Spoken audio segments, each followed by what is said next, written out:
Hey everybody, it's Dr. William Clark here for Leadership Conversations. This is a show where we talk about leadership according to the world that matters to you. I hope this video finds you doing well and prospering. I wanted to talk to those of you who are leading teams of teams.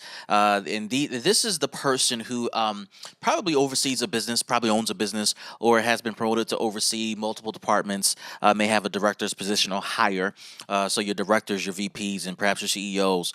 And I wanted to talk about leading teams of teams. Now, one of the things I've noticed about people who get promoted from the front line to any supervisory or management position is that it's hard for them to make that transition from serving clients and dealing with clients to leading teams. That transition is kind of hard because at the front line, people who have served customers directly love their customers, they love the experience, but then also they tend to hear the customers' complaints a lot more directly and personally. And as a result of hearing those complaints, they have, in many cases, fixed the concerns of customers, which we as leaders acknowledge as great customer service skills. That also creates, while serving those needs, it also creates a disproportionate perspective of the complaints of customers, perhaps fielding complaints that are not necessarily worth a response or not worth the type of response that was given on the front line.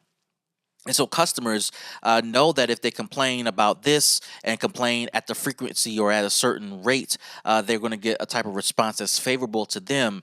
And the reason I know that is because we all are customers and we all do it. We know what it feels like to complain about something and to do it at a certain rate and to complain about a certain thing to get the result that we want from the business. Now, when you make that transition from serving customers to supervising people, it becomes very difficult for that person because they're letting go or they're going through the process of letting go of doing things how they would have done it and trusting that the people they are overseeing and managing are going to do things with the right way. And oftentimes, for that person making the transition from frontline to management, doing it the right way is doing it their way. It's kind of strange, but we all go through that process, and it's difficult for people to let go because if you're not doing it my way, then it's not the right way, and I can't necessarily trust what you're doing is the right thing. And so now you go from that point of maturing as a good manager, supervisor to now overseeing multiple teams, overseeing multiple locations, overseeing an entire business unit or an entire business. And again, that's another transition that you're making. You're not necessarily focused on trusting a team. You got to trust multiple teams now. And nobody has talked to you about that trusting process or the process of building trust and developing trust and maintaining trust. So now, how do you lead teams of teams? Here's the first thing. I got 3 points for you. The first thing you will need to consider is to maintain a big picture focus. Now, your mind, your heart, your vision, your energy needs to be maintained on the big picture. As a business owner, as a business leader, you are looking down the road. You're looking out for the business. Okay. Your goal, your job is to, in many cases, pursue new business, right? And your job is to maintain new business. Okay. Pursue new business and maintain new business. The reason why you need to focus on that is because you are in a competitive environment.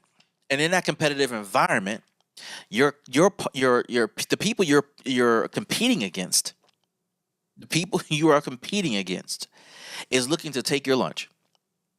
And they will try to find any opportunity they can to take your lunch. And because of that, you now, as the leader, leading the front for your business unit, for your department, you now have to figure out a way to not let that happen. And you have to figure out how to take their lunch simultaneously. Yeah, you're not just playing defense, you're playing offense.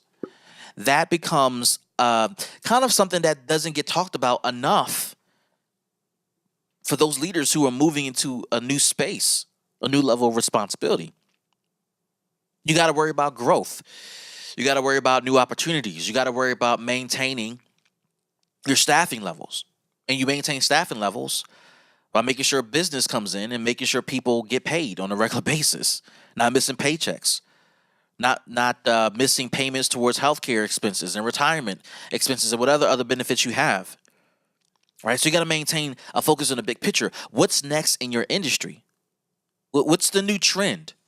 Or If you don't like what you see, how do you create new trends? How do you start to disrupt the industry, to disrupt business? How do you start to disrupt people who you're competing with? It's a huge thing that you got to think about. And you may say, well, that's my VP's job or that's my CEO's job. Well, I'm going to tell you this, and I hope you're listening, that even if you're not the CEO or the VP, you're a director of some sort. If you have an idea about your future and it's inclusive of moving up the ladder in your current business or starting a new business, here's a news flash. You need to start practicing worrying about the future now, especially when you're not fully responsible for it. It gives you the opportunity to test ideas, test strategies, develop habits. And if you're looking to stay where you are and you're looking to get promoted, this is how you start to share those ideas to see how your superiors respond to it, or to at least get your name out there if it's a place where you really want to grow. And if you're looking to start a business, this is an awesome opportunity to test how to do this, how to look at the big picture, maintain a big picture focus while directing teams, because your team is going to need that big picture focus in order to do their work on the front line. Here's the second thing, and this is just as critical. You got to provide ongoing coaching. Now, some directors and above don't understand the difference between coaching and supervising versus telling people what to do versus encouraging people. Coaches, and we're going to take a sports analogy here. Coaches are on the sideline. They're not necessarily the ones in the game, okay? They see the game happening real time. They're observing the game. They're watching their team or their athlete play the sport. And during timeouts or maybe live during a game, they're giving insight, perspective, tips on what to do differently. Mind you, these athletes don't need tips on how to run faster, jump higher, swing harder. They already got that down pat. What they need help with is when to do it strategically throughout the game or the contest. When should I exert as much energy as I can during the game? When should I swing harder than I normally do? When should I redirect my energy towards my competition in this way throughout the contest? Because the athlete is so focused on the game, the contest, they're so close to the situation, they don't necessarily see those opportunities. Hence, this is where a coach comes in. A coach doesn't tell people how to do the basics. A coach doesn't tell people how to ring clients through the line, right? You already know how to do that. You already know how to check clients out. You already know how to help clients. You already know how to provide customer service, good customer service. Your employees already know that stuff. But then there might be specific tidbits and strategies that you want to share with your team that can help them move a tad bit faster during peak times. Maybe your team, you're overseeing a team who does maintenance for the building or for the facility or for that's your kind of core business. People know how to generally mop, sweep, vacuum. But perhaps there are tidbits and tricks on certain movements that can make the mopping action more effective, that can create a specific sheen or shine on the floor. Some of you may be chuckling at that example, but it's true. If you talk to someone who has a maintenance business or cleaning business, they'll tell you there are certain ways you can swing the mop. There's certain solutions that work best on certain floors, and if you buff it just right, you can get a certain result that is unique and cannot be replicated by just simply mopping. Good coaches know when to insert good ideas in the middle of a contest. Your team is in the middle of a contest constantly. They're constantly battling in the marketplace to serve clients and customers better, faster, more efficiently, more effectively, and in a way that will keep them coming back to serve, to give them their business. You, my friend, are now responsible for ongoing coaching to make sure your team has the tools they need, the direction they need to do what they do best, but to do it differently at certain times or to release that best version of themselves at a specific moment in time. The rap on the New England Patriots, and by the time this recording is released, I don't know who would have won the Super Bowl. But the rap on the New England Patriots is they spend more time in practicing the 2 minute offense. Why? Let me be more specific. They spend more time in practicing situational football. They simulate specific situations that are bound to happen because of circumstances. They don't simulate, get this, they don't simulate regular football action, right? You're going to have your multiple first down, second down, third down, fourth down. You're going to practice that. But there are those moments, those little weird moments in the middle of a game that can make or break in your favor or in the favor of the competition. And so they practice situations, circumstances.